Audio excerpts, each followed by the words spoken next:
Bonjour, c'est Isabelle Sansonetti, bienvenue sur mon podcast Injonction et Bistouri.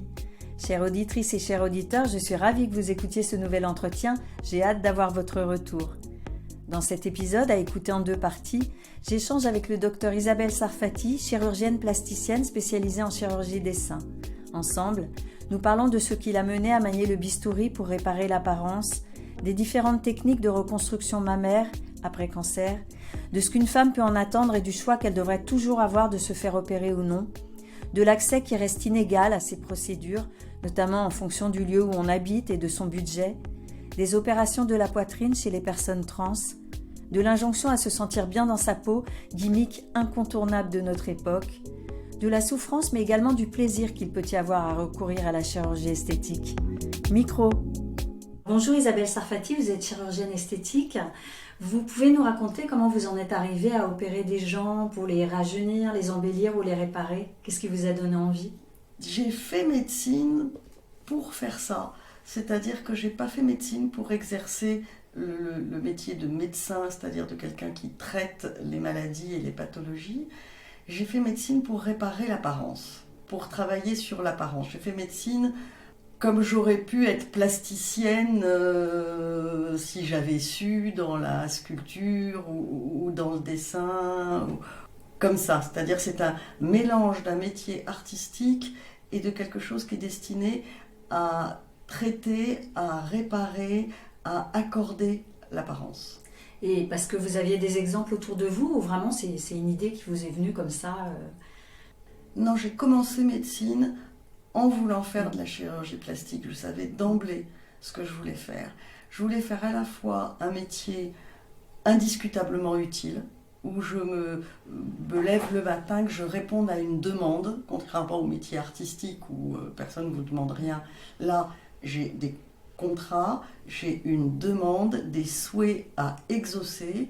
J'utilise une technologie de médecin, de chirurgien, et je travaille sur la forme, l'apparence. Vous êtes spécialisée en chirurgie des seins et notamment en reconstruction mammaire. Vous pouvez nous rappeler les différentes techniques en fait que vous utilisez? En général, les reconstructions mammaires s'adressent à des patientes qui ont eu une mastectomie pour un cancer du sein. En gros, on a 4 techniques à notre disposition pour réparer un sein. La première technique, c'est de remplacer le volume du sein par une prothèse en gardant la peau qui recouvre la prothèse, qui est la peau qui reste sur le thorax. Ça, c'est conditionné par le fait que la peau doit être suffisamment souple pour pouvoir absorber le volume de la prothèse. La deuxième technique, c'est d'utiliser le ventre, la graisse et la peau du ventre pour reconstruire le sein. La troisième technique, c'est d'utiliser la graisse, la peau et le muscle du dos pour reconstruire le sein. Et on a une quatrième technique qui est une espèce de guest star, qui est la technique du filling, c'est-à-dire ça consiste à prélever de la graisse ailleurs sur le corps en faisant une liposuction et à utiliser cette graisse pour resculpter. Donc ça s'utilise soit en adjonction à une des techniques précédentes, c'est-à-dire par exemple on fait une reconstruction par prothèse et ensuite on resculpte par-dessus la prothèse avec la graisse pour avoir la forme la plus naturelle et la plus harmonieuse possible. Et peut-être aussi pour symétriser l'autre sein.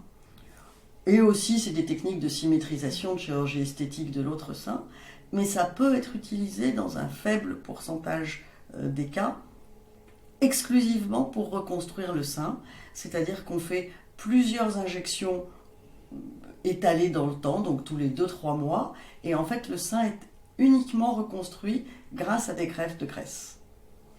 Bon, ça doit être rare, parce qu'en plus il en faut beaucoup dans ces cas-là, non? Pas tant que ça. Il en faut, mais pas tant que ça. Et ça nécessite entre 4 et 5 interventions. Mais ce sont des interventions en ambulatoire qui durent 1 heure, avec lequel on peut le faire le vendredi et on peut retravailler le lundi. Donc ça se défend. Alors il y a environ 30% des femmes qui optent pour une reconstruction mammaire et j'ai aussi vu qu'il y a moins de la moitié de ce pourcentage qui à qui on offre la possibilité d'une reconstruction immédiate, en fait, c'est assez faible. Comment vous expliquez ces chiffres ? Essentiellement par une mauvaise évaluation des besoins de santé en matière de reconstruction.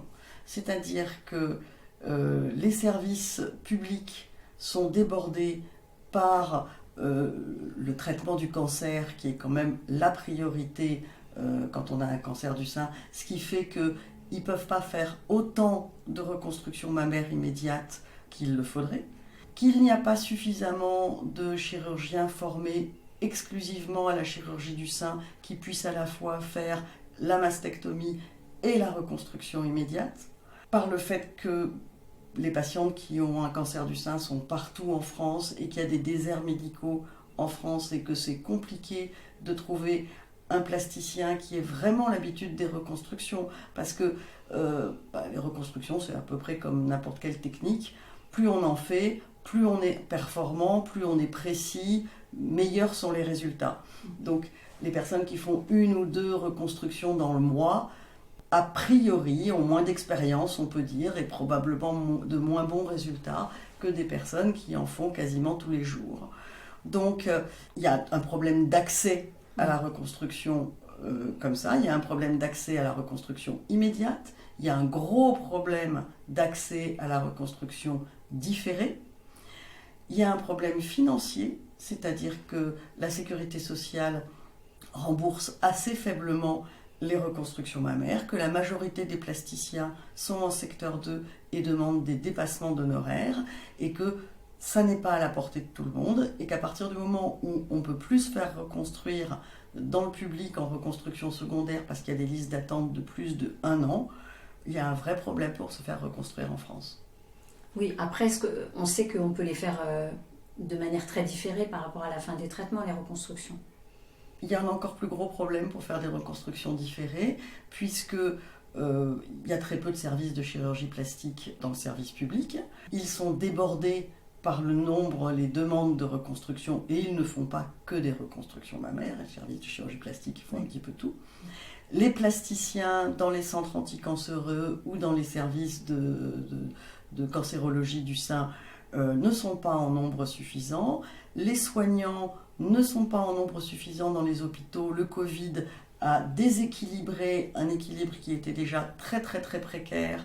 Si avant il était compliqué d'avoir une place en reconstruction dans le public, maintenant c'est quasiment impossible en reconstruction différée. C'est trop lointain. Il y a peu de plasticiens installés en ville. Ils sont essentiellement dans les grandes villes et ils demandent des dépassements d'honoraires trop importants pour pouvoir reconstruire tout le monde. Oui, parce que j'ai vu dans un reportage où vous interveniez que vous avez suivi une personne pendant 6 ans. Donc ça veut dire qu'une reconstruction mammaire, de toute façon, ça se passe en plusieurs étapes, sur plusieurs années, ce qui, j'imagine, finit par coûter assez cher. Vous avez une idée de ce que peut coûter une reconstruction mammaire? Alors vous allez me dire, il y a tellement de cas différents et de techniques mais peut-être me donner une fourchette ou... Non, on peut faire des fourchettes. On peut faire des fourchettes. D'abord, une reconstruction mammaire se passe schématiquement en 3 temps. Premier temps, on fait tout ce qu'on pense qu'on peut faire pour avoir un sein et pour avoir une bonne symétrie. Mais c'est comme si on faisait une robe sur mesure. Ça, c'est tout ce qu'on pense qu'on peut faire, et puis on va laisser les tissus cicatriser, les choses se mettre en place, et puis il va y avoir une consultation de bilan à peu près 2 mois après l'intervention, où on va faire le point. Dans 30% des cas, c'est bon.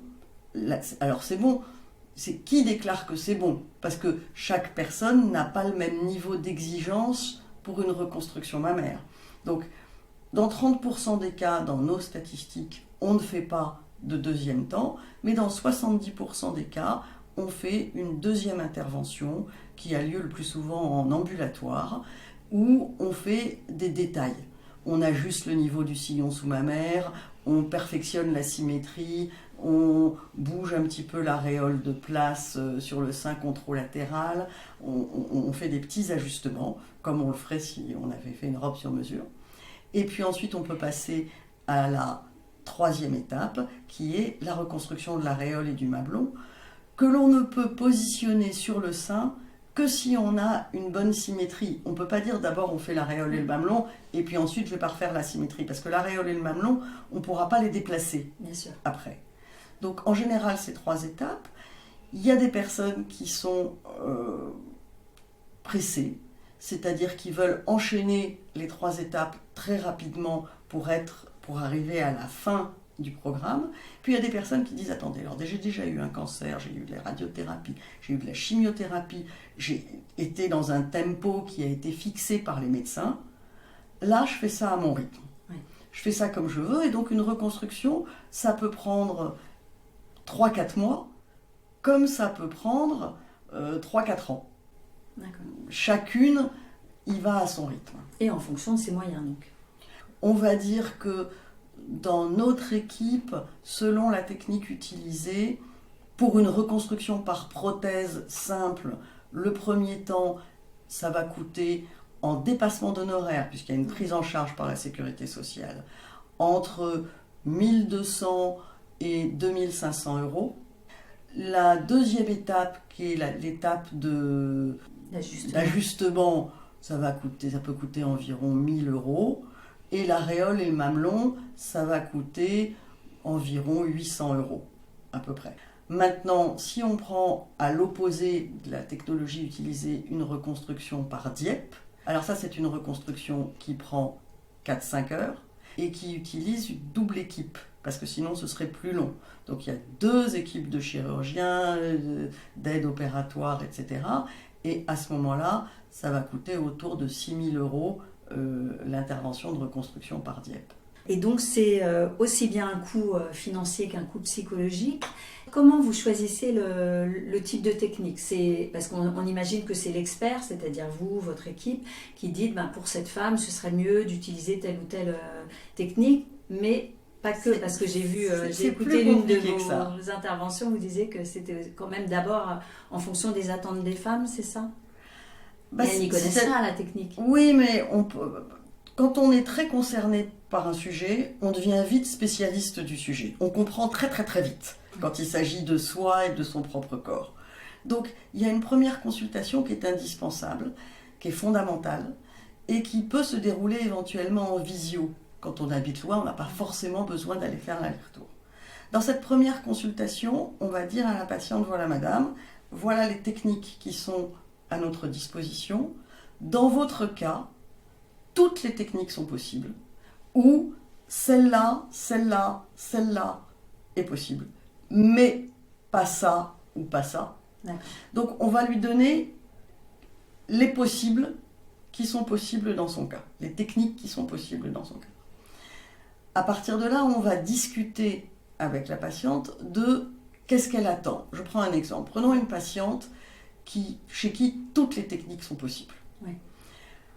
On va lui dire, voilà, l'avantage si on fait une reconstruction par prothèse, c'est que vous allez rentrer au bloc, 2 heures après, normalement, vous avez le volume, la forme, la symétrie. Mais, vous êtes porteuse d'une prothèse, donc d'un corps étranger. Vous n'allez pas avoir la même consistance des 2 côtés. Du côté où il y aura une prothèse, vous allez avoir un sein qui est plutôt ferme et qui va tenir plutôt bien tout le temps. Et de l'autre côté, vous allez avoir un sein un petit peu différent. Si on prend une reconstruction par Dieppe, par exemple, vous allez avoir un sein qui est complètement souple, complètement mou, avec les mêmes sensations au toucher, c'est-à-dire de souplesse des 2 côtés.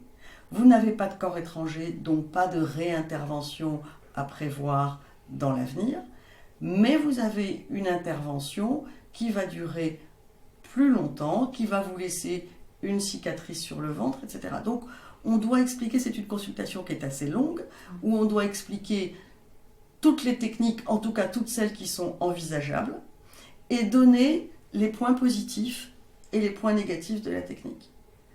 À ce moment-là, on demande à la patiente le plus souvent, alors elle donne son impression immédiatement, puis on lui demande de réfléchir quelques jours, de lire les textes qu'on lui procure sur les différentes techniques possibles, le siège des cicatrices, les suites opératoires, tout ce qu'elle doit savoir. Et puis on va faire une deuxième consultation pour choisir la technique. Et on se met d'accord sur une technique ou sur une autre, en sachant qu'on peut quelquefois changer de technique en cours de route, que les choses sont évolutives. Mais vous disiez aussi que c'est en fonction des attentes. C'est-à-dire que autant on imagine que quand on va se faire poser des implants ou faire un lipofilling pour une raison esthétique, pour modifier ses seins parce qu'on a envie d'embellir sa poitrine, on imagine que le résultat est très important. Mais pour une femme qui vient se faire reconstruire, le résultat est quand même important aussi. C'est-à-dire, est-ce qu'elle a un résultat esthétique ou finalement elle se dit ça sera déjà bien si j'ai 2 seins à peu près et donc, est-ce que ça intervient dans vous, la façon dont vous allez l'orienter ou pas sur la technique, en fonction du résultat qu'elle attend, qu'elle espère, Oui, bien sûr. Mais c'est tellement au cas par cas que je peux difficilement vous expliquer sans donner d'exemple. À peu près tout le monde peut avoir 2 seins qui sont symétriques dans un soutien-gorge. Enfin, il y a forcément une technique possible qui va donner ce résultat. Ensuite, il y a des patientes qui me disent moi, a priori, ça me suffira. C'est pas forcément elle à qui ça suffira in fine. Elle peut changer d'avis sur ce qui lui suffira. Mais bon. Et puis, il y a des patientes qui ne veulent pas de corps étranger. Je ne veux pas cohabiter avec un corps étranger, je ne veux pas avoir faire de changement de prothèse, etc. Il y a des personnes qui veulent absolument une reconstruction autologue, c'est-à-dire une reconstruction qui utilise leur propre tissu.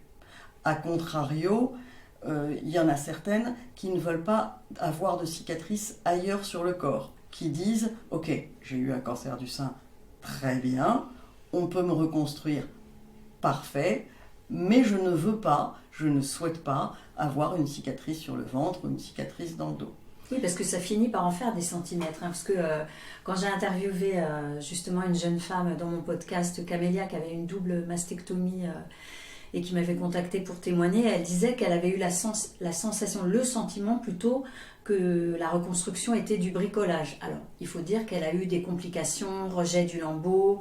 La pauvre, elle a quand même expérimenté une reconstruction complexe, comme j'imagine ça arrive de toute façon quand même. Donc, c'est vrai que les cicatrices, il faut vraiment bien expliquer tout ça aux patients, mais j'imagine que ça fait partie des choses que vous êtes obligé de dire. On est obligé effectivement d'envisager un petit peu toutes les éventualités. Et pour vous, c'est pas du bricolage? Oui, entre le bricolage et l'art, le mot bricolage me fait penser un peu que, effectivement, dans son esprit, si on a pris un lambeau quelque part pour le mettre ici, il y a un effet un peu patchwork, je déshabille Pierre pour habiller Paul, et je fais des choses comme ça. C'est pas du bricolage, c'est des transferts du tissu, c'est utiliser là où il y a du matériel, je dirais, pour reconstruire, pour refaire un sein. Elle dirait pas la même chose, par exemple, si on prend une patiente pour qui tout s'est bien passé, à qui on a fait de la reconstruction avec exclusivement de la graisse, et qu'on a amélioré le reste de la silhouette, et reconstruit un sein, elle ne va pas appeler ça du bricolage. Bricolage, c'est un terme négatif qui désigne en fait son désappointement quant au résultat, ce que je peux comprendre. Oui, complètement, parce qu'elle, en tout cas, elle a très mal vécu, c'est sûr, sa reconstruction. Mais est-ce que justement, parce que ce qu'elle m'expliquait aussi, c'est que l'entourage, souvent en fait, quand on arrive à la reconstruction, on est guéri, a priori, en tout cas on est en rémission, donc les traitements sont passés, et même pour l'entourage, la reconstruction, ça apparaît parfois comme une formalité. Et que du coup, on est même plus soutenu parce que les personnes disent, ça y est, tu as fait le pire, donc finalement la reconstruction, ça va être facile, alors qu'on a quand même besoin d'être soutenu pour cette nouvelle série d'interventions. Et parfois, certaines femmes aussi qui ne savent pas comment ça se passe, vont avoir l'impression que la reconstruction, c'est on met des implants et hop, c'est fini, alors que c'est quand même un tout petit peu plus compliqué.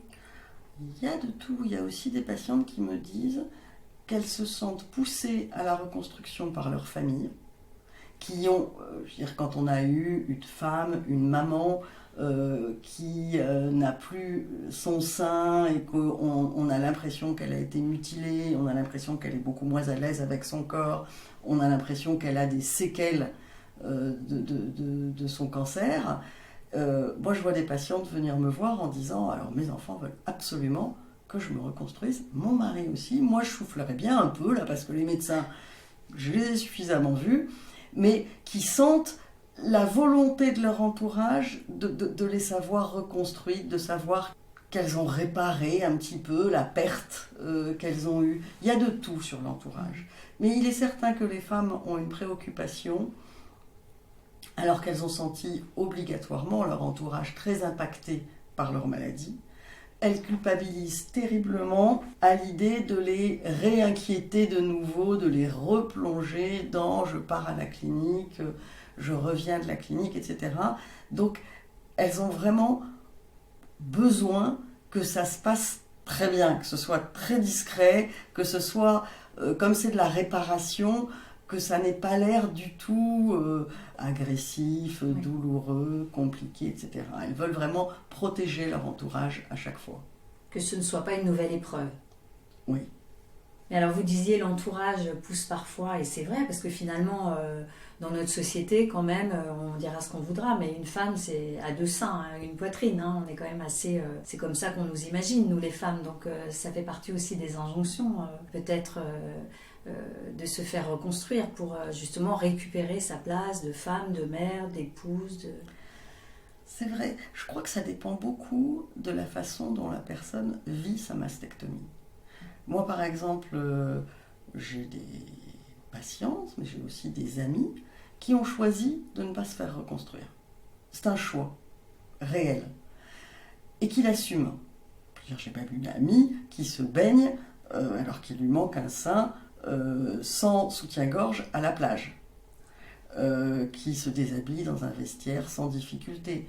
Donc, si la personne assume, finalement, personne ne veut son bien malgré elle, bien sûr. Ça se passe bien.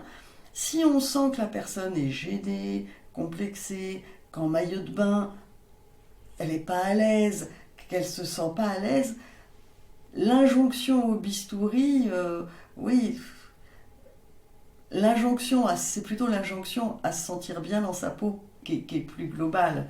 Il y a une espèce d'injonction généralisée au développement personnel, à être le mieux possible et le mieux dans sa peau possible et à ne pas être complexé, qui fait que ça pousse vers le bistouri. Parce que, je vais être honnête, les seins, il y en a 2, ça ne sert pas à grand-chose et peu de gens les voient.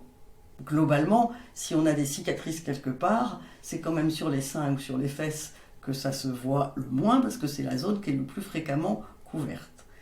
Néanmoins, c'est quand même un organe hautement symbolique de féminité, de maternité, c'est un endroit érotique, c'est le premier objet de désir tant pour les garçons que pour les filles, parce qu'on a l'idée que les bébés sont mis au sein et que c'est le premier sevrage des enfants. Donc, je suis sûre que les extraterrestres auraient du mal à comprendre pourquoi on s'acharne à reconstruire cet organe, mais il semble y être beaucoup dans le fait qu'on soit bien dans sa peau. Mais vous disiez l'entourage parfois pousse, mais est-ce qu'il n'y a pas aussi un certain nombre de chirurgiens qui n'imaginent pas que finalement ça puisse être bien de rester sans sein, ou en tout cas d'être reconstruite à plat? Justement, quand on est un réparateur, est-ce qu'on n'est pas un petit peu frustré de ne pas aller jusqu'au bout d'une réparation? C'est vrai qu'on pousse à la reconstruction, c'est pas uniquement les réparateurs. Les médecins n'aiment pas mutiler les corps. Donc, dès qu'on annonce une mastectomie, on a envie d'adoucir la peine en disant d'emblée, vous savez, vous pourrez être reconstruite. Donc, c'est introduit d'emblée maintenant dans notre société l'idée de reconstruire. Ça adoucit aussi la peine de celui qui enlève l'organe.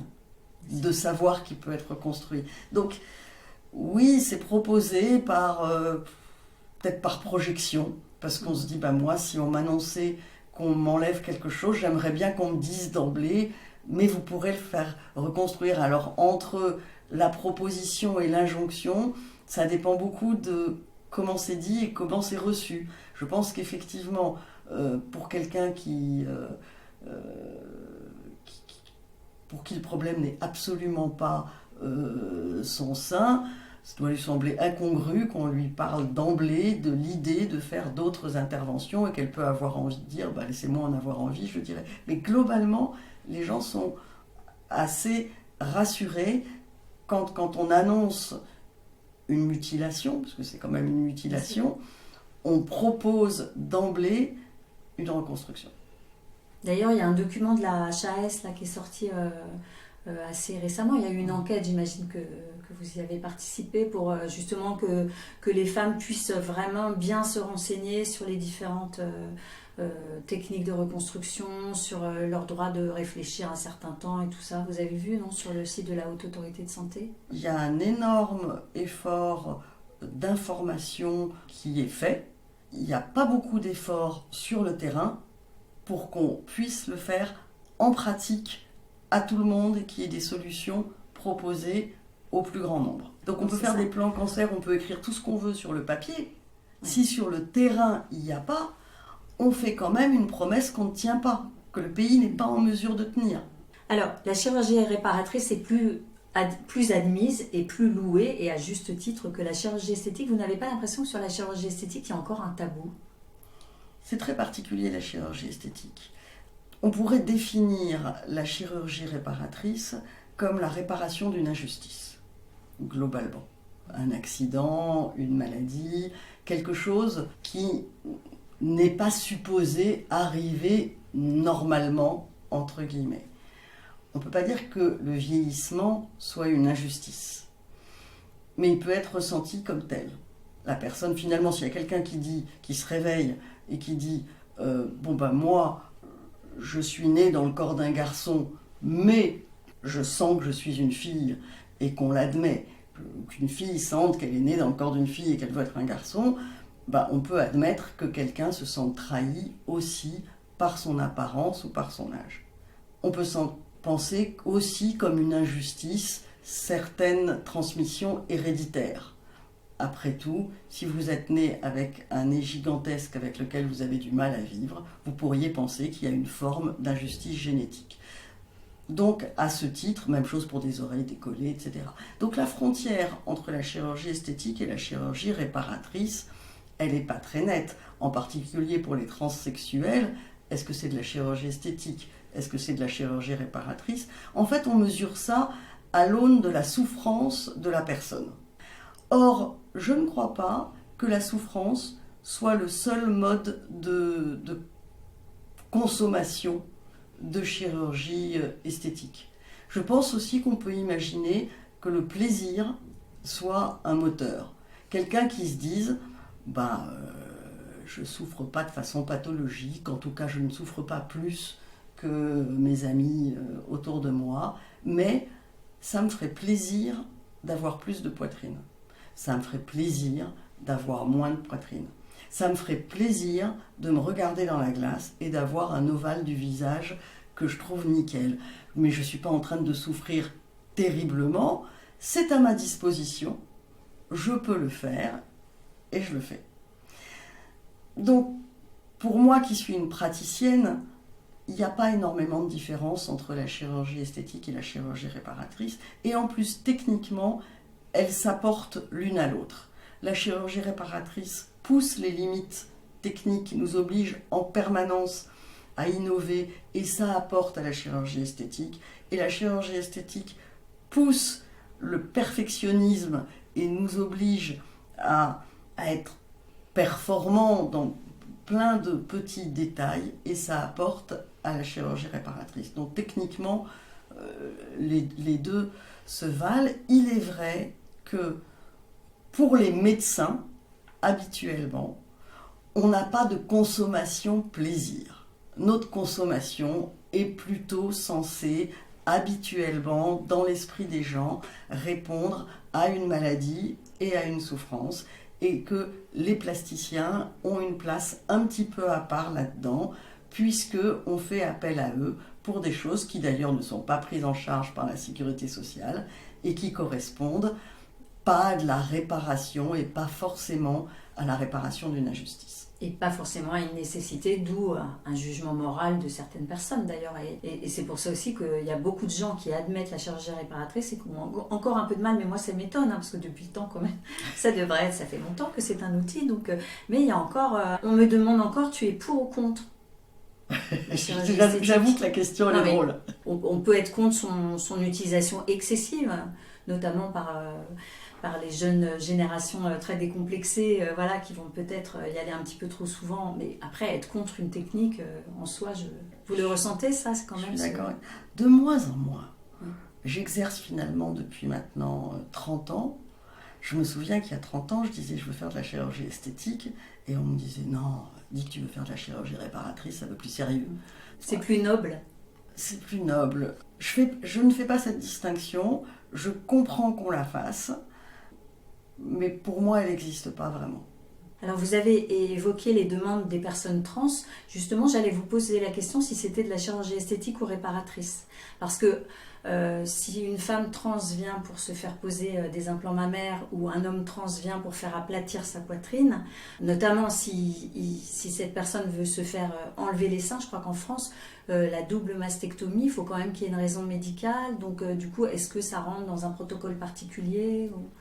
Il y a un protocole particulier, il y a une prise en charge pour les patients qui désirent transiter. Globalement, c'est une intervention de chirurgie réparatrice. Certains le font en esthétique. Les choses changent, en fait. Il y a quelques mois, je vous aurais dit que les conditions de prise en charge par la sécurité sociale nécessite qu'un patient soit suivi par 3 personnes, un endocrinologue, un psychiatre et un plasticien, et qu'en dehors de cette prise en charge par ce trio, il n'y a pas de prise en charge par la sécurité sociale de l'acte chirurgical. Maintenant, c'est pas parce qu'on est suivi par un endocrinologue qu'on est obligé de prendre un traitement hormonal. Or, il y a des personnes qui ne veulent pas prendre de traitement hormonal ou qui décident de le prendre après, elles n'ont pas de raison d'être pénalisées. En fait, les choses bougent beaucoup dans ce domaine, mais globalement, c'est considéré comme une intervention de chirurgie réparatrice. Et c'est pour ça qu'on peut aussi faire cette double mastectomie si elle est demandée par une personne homme trans. Absolument. Et vous disiez que vous en voyez de plus en plus ? Effectivement, il y a un gros accroissement de la demande. C'est difficile pour l'instant, alors qu'on est en plein phénomène d'accroissement de cette demande, de comprendre et les causes et le devenir de cet accroissement de demande. Les causes, elles doivent être multiples. Il y a probablement une partie des faits de levée de couvercle, c'est-à-dire qu'il y a des personnes que nous ne voyions pas avant, mais qui auraient pu en bénéficier, auraient souhaité en bénéficier, mais qui n'osaient pas consulter, qui ne savaient pas que la technique existait, qui ne savaient pas qu'on pouvait le faire. Donc moi je vois des personnes trans de 70 ans maintenant, et à qui je dis « Ah bon, mais pourquoi maintenant ?» Je me dis « Pourquoi maintenant ? Parce que maintenant c'est possible. Je sais à qui m'adresser, il y a une prise en charge, ça existe. Donc ça crée une demande qui existait déjà avant, mais que nous ne voyions pas.